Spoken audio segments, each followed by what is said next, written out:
Hey everyone, how's it going? Azren, the language nerd here. Hope you're doing very, very well. I want to make a quick little video today talking about momentum and motivation and give two specific tips to actually help you leverage these a little bit more to make some more progress with whatever language or languages you are learning. The first one is to create a bit of a routine and create a bit of a habit. I remember when I used to run a window cleaning business, which is something I did for about 5.5 years, I would have to go cold calling, like knock on people's doors and be like, hi, do you want to buy window cleaning?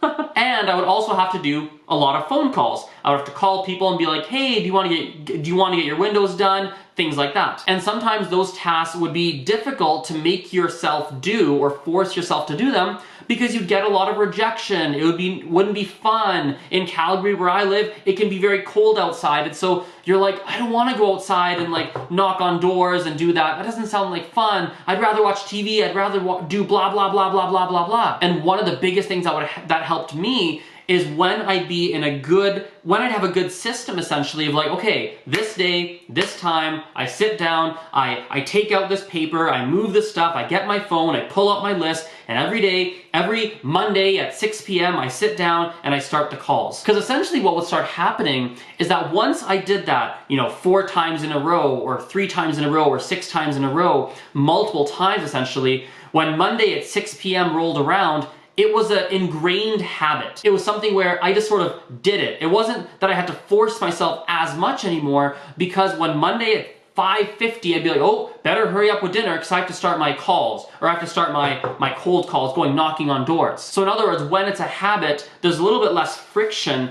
and there's a little bit less, I guess you could say, resistance to going and putting time into whatever task. In my case, it was sales, but in your case, I guess it would be probably more language learning in this context. There's some less friction because you've done it so many times, and we, human beings, we are creatures of habit. I know people who literally must go to the gym 3 times a week because they have the habit, and if they don't go to the gym, they don't feel right. It kind of bothers them. It's hard for them to break that pattern. So when it comes to your language learning, I want you to try incorporating that into your own studies. In other words, try and create a habit of being like, every Tuesday, every Monday, every morning, every insert time and date here, I do such and such studying or practice with my language that I'm trying to learn. In the early phases, it will be difficult because you're trying to break that habit. In other words, if you said at 6 p.m. on Tuesdays, I'm going to start some studying, or I'm going to practice or whatever, maybe before at 6 p.m. you were eating dinner. And it's going to be hard to break the habit of eating dinner at 6 p.m. and put that time towards studying languages instead.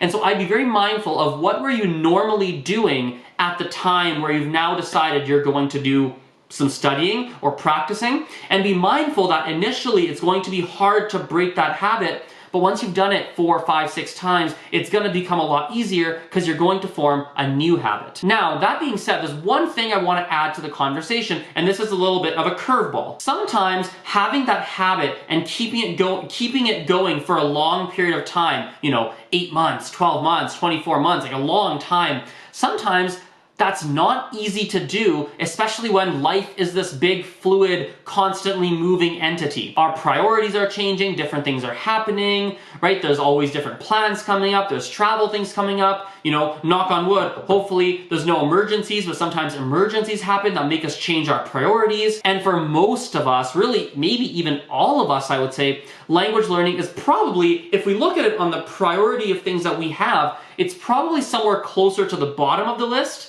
than it is the top of the list. What I mean by that is we have things that we would consider to be more important to us than learning languages, such as family, such as, who knows, maybe time off, such as our actual job, such as etc., etc. And so if something happens at work and you have a higher priority or importance on work than you do languages, well, if you need to do something for work at 6 p.m. on a Tuesday, you are going to drop whatever language study you had planned because you don't prioritize languages as much. That's why a lot of us struggle at times to follow those routines for a long period of time. Because of this fact, one thing that can work for a lot of you is, instead of trying to build or create a habit that you follow for a long time, like 6 months, 12 months, 24 months, 36 months, etc. Instead of doing that, try to actually make an intensive schedule for a short period of time. What I'm trying to say here is maybe for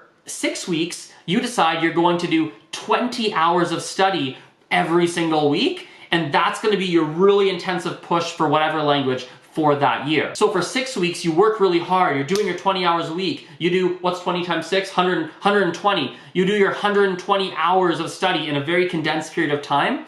And for the rest of the year, for the remaining, what does that become, 46? Yes, 46 weeks of the year, you essentially are not hard on yourself. You maybe do some casual study, maybe you're doing like 3 hours a month, 4 hours a month, you're doing some stuff here and there. Occasionally you go to some language meetup, you maybe start reading a book, or you're doing casual study along the way, but the bulk of your studying is done in that 1 6-week window, or 4-week window, or 5-week window, where you really, that's the one time you kept yourself accountable. Seeing as you're only forcing yourself to do it for a short period of time, a lot of people, a disproportionate percentage of people, are going to find it simpler to actually keep themselves accountable for that 4 weeks, 5 weeks, 6 weeks, whatever, because they know they only have to do it for a short period of time, and it's easier for a lot of people to deliver on that. And actually, weirdly, now that I'm kind of processing through this, if you were to follow that kind of framework, where you do 4 weeks, intensive, 20 hours a week, go, go, go, go, go, and then you do casual study throughout the rest of the year, you're probably doing way more study as it is on an hours basis than you are most other language learners. Because most other language learners, they'll take some class, maybe 2 hours a week, maybe they'll do 1 or 2 hours of homework a week, so they're doing like 4-ish hours of study a week.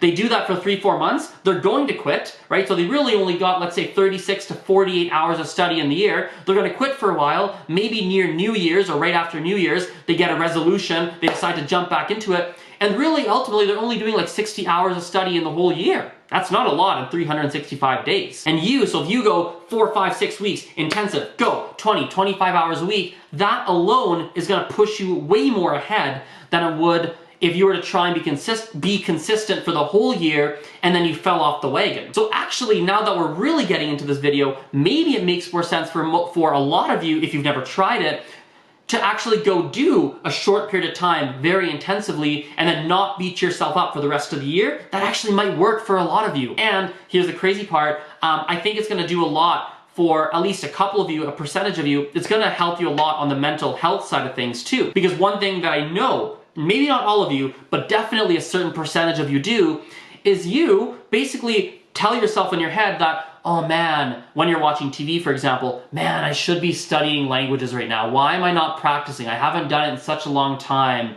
Blah, blah, blah, blah, blah, blah, blah. You have this negative self-talk going on in your head. And so if you only tell yourself, hey, I'm gonna focus for 4 weeks, I'm gonna let that negative self-talk, I'm gonna really allow that self-talk to keep me accountable. I'm gonna do it, go, go, go, go, go, and push myself, and I do it for a short period of time. And then after that, you can let yourself go. You don't have to feel guilty about not studying. You don't have to feel guilty that you haven't touched the language, because you've already done the bulk, the major push for the whole year. And actually, going on a tangent, but a relevant one, if you don't have those negative thoughts around languages, I guarantee you probably have it around something else. And I'd actually encourage you to try to see if there's a variation of what I just said and apply it to whatever element of your life you have that negative self-talk. Try and implement it, because it actually might help you in that particular aspect. So anyway, that wraps this video up here. I think we've talked a lot about it. I think this will help a bunch of you. So thank you for watching. I appreciate your attention. And we will talk next time.